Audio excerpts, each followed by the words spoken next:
Malah salah satu teman membocori saya, katanya Pak Prabowo buatan maju.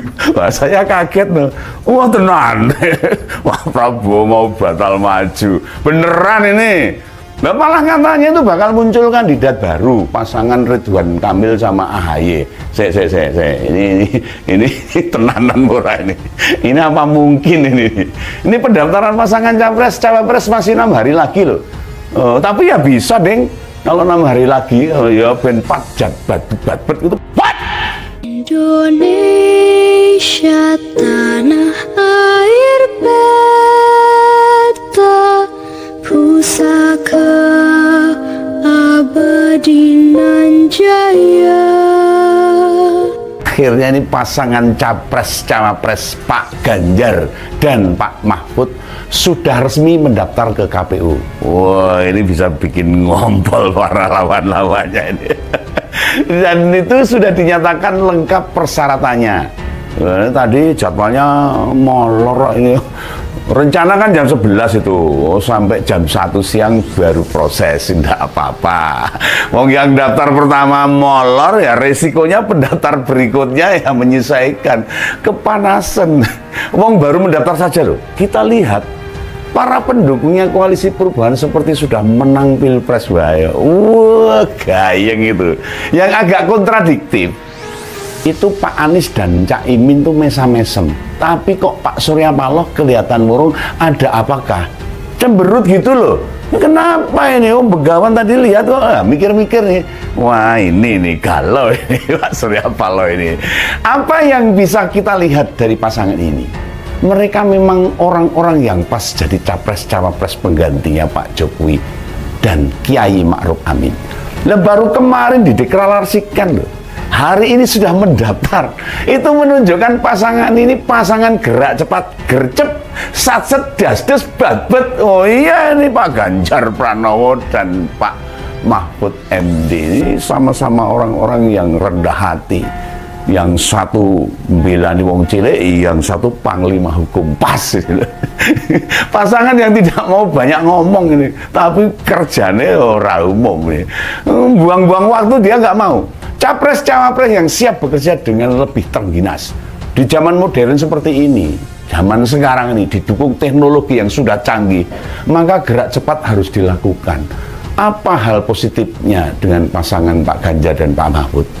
Gelombang dukungan makin membesar seluruh Nusantara. Wah, ini Om Begawan langsung bet pokoknya. Nah, sementara dampak ke koalisi yang lain.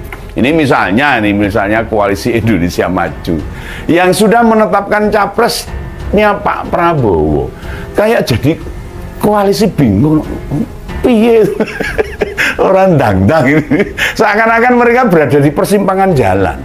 Iya toh, mau ke kanan atau ke kiri atau lurus, bingung ini. Meski sudah berhasil memenangkan gugatan soal batas usia di Mahkamah Konstitusi, malah pada joget-joget tuh waktu tahu menang, relawannya syukuran loh. Iya, tapi rupanya Tuhan tidak berarti memasangkan Pak Prabowo Gibran tanpa hambatan lagi. Lah kabarnya anggota koalisi Indonesia Maju menarik diri dari koalisi seandainya Prabowo Gibran tetap dipasangkan. Lu kepiye tuh juara itu perebutan pasangan Prabowo Gibran bareng dipasangkan nek sing mutung. Lah ini gara-garanya apa lagi nih kalau bukan pernyataan Pak Yusril yang bilang keputusan MK itu problematik dan cacat hukum. Nyat bener. Iya, mereka ketakutan. Seandainya menang pilpres, keabsahan keduanya digugat. Ya resikonya masa depan bangsa jelas dipertaruhkan, ya ciloko. Dan diakui atau tidak, munculnya Ganjar Mahfud ini menarik semua kelompok nasionalis dan agamis ke tengah-tengah ini, jadi satu, mendukung mereka. Kita nggak perlu bahas koalisi perubahan lah, ngomong mereka asik dengan diri mereka sendiri. Kita bahas Ganjar Mahfud aja nih. Dikiranya mudah bertempur dan bertarung di tahun depan. Lalu ukuran lain yang membuat kita tambah optimis bila pertempuran pilpres jadi lebih ringan. Ini cek saja ini. berbagai grup WA kita atau medsos yang lain seperti Facebook, Twitter, Instagram itu sepi-sepi saja, sepi nyenyet itu. Tim hore yang muncul yang paling ada unggah aktivitas pasangan capres-cawapres. Tidak ada tuh ujaran kebencian blas renek, fitnah apalagi, adu domba, caci maki dan hinaan renek tuh. Mengapa begitu? Ya, karena kredibilitas Pak Ganjar dan Mahfud itu tidak ada yang meragukan. Para pendukung di Koalisi Perubahan dan Koalisi Indonesia Maju paham benar, tahu benar, memfitnah atau menghina mereka bukan hanya percuma, justru makin tinggi empati publik pada pasangan Ganjar Mahfud. Nah, tim influencer kubu lain bingung mau nyerang apa ini pada Pak Ganjar dan Pak Mahfud. Nah, sebutan cebong akan hilang dengan sendirinya. Ini beda dengan yang dipasangkan Pak Amin, Anies dan Caimin, maupun jumlahnya Pak Prabowo. Kita tahu kok apa titik kelemahan mereka. Tapi sementara kita nyantai-nyantai aja, menikmati heroiknya masyarakat Indonesia yang makin besar menaruh harapan pada capres yang diusung PDIP, Hanura, P3, dan Perindo itu. Prabowo batal maju capres. Benarkah hal tersebut? Bahkan dikabarkan Ridwan Kamil disiapkan dengan AHY untuk menggantikannya. Ini ada tetangga saya ini posting di grup RT. Ini mengaku tak sabar katanya. Punya presiden yang baru. Wah, aku rasa sabar ini. Tentang Pak Ganjar udah jadi presiden. Nah, ini disertai foto Pak Ganjar dan Pak Mahfud tuh postingannya. Padahal sampai sekarang tetangga saya itu sama Pak Jokowi jane ora seneng itu, tapi dengan Pak Ganjar ini ora umum ini. Nah, ini apa?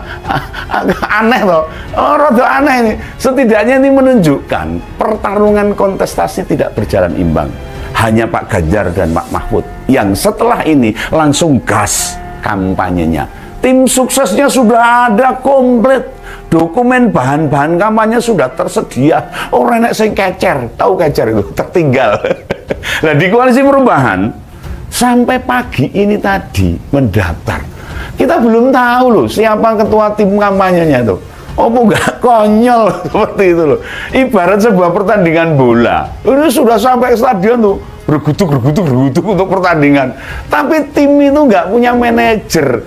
Lah apa ora kaya pitik kehilangan babon, tahu nggak? Anak-anak pitik itu kehilangan induknya, orang genah ini akhirnya. Nah, Indonesia Maju, Koalisi Indonesia Maju, ibaratnya itu mau ada acara manten, mau ada mempelai prianya, nggak ada mempelai wanitanya. Lah Pak penggulunya kan ya melu ngeluh loh. Ini nggak bisa ijab kabul, lah pasangannya nggak ada.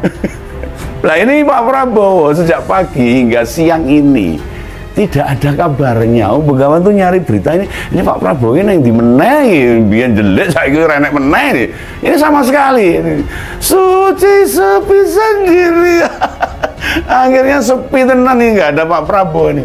Saya mencoba melacak aktivitas Pak Menhan hari ini apa, ini tak golek ini. Kok nggak nemu gitu loh. Ini nanya ke teman-teman di Jakarta, saya bel ke Jakarta ini Pak Prabowo kemana ini, kok nggak ada kelihatan. Dia bilang juga nggak tahu nih. Malah salah satu teman membocori saya katanya Pak Prabowo buatan maju. Wah, saya kaget loh. Wah, tenan. Pak Prabowo mau batal maju. Beneran ini. Nah, malah katanya itu bakal muncul kandidat baru, pasangan Ridwan Kamil sama AHY. Ini tenanan murah ini. Ini apa mungkin ini? Ini pendaftaran pasangan capres cawapres masih 6 hari lagi loh. Tapi ya bisa, Deng. Kalau 6 hari lagi, ya ben 4 jatbat itu bisa itu mengalihkan pasangannya nih. Bisa ini. Partai di Indonesia itu bila punya ambisi, pasti bisa merealisasikan dalam waktu singkat. Oh, bisa ini. Hanya bila mau. Ini hanya bila mau loh. Dengarkan saran Om Begawan. Pak Prabowo. Pak Prabowo dipasangkan dengan yang ada dulu aja lah. Kemarin ada Pak Erik dan Pak Yusril yang sudah nyari SKCK. Suruh tuh keduanya pingsut. Yang menang jadi cawapresnya Pak Prabowo, lengkapi berkas dan mendaftar ke KPU. Nah, ngapain masih nunggu Mas Gibran? Lah sampai kemarin tuh dia nggak buat SK 13 loh. Lah kok apa bisa didaftarkan? Ini makin menyedihkan lagi. Itu ada Mbak Sita Anjani, petinggi PAN. Indonesia sejak dulu kala tetap dipuja-puja bangsa.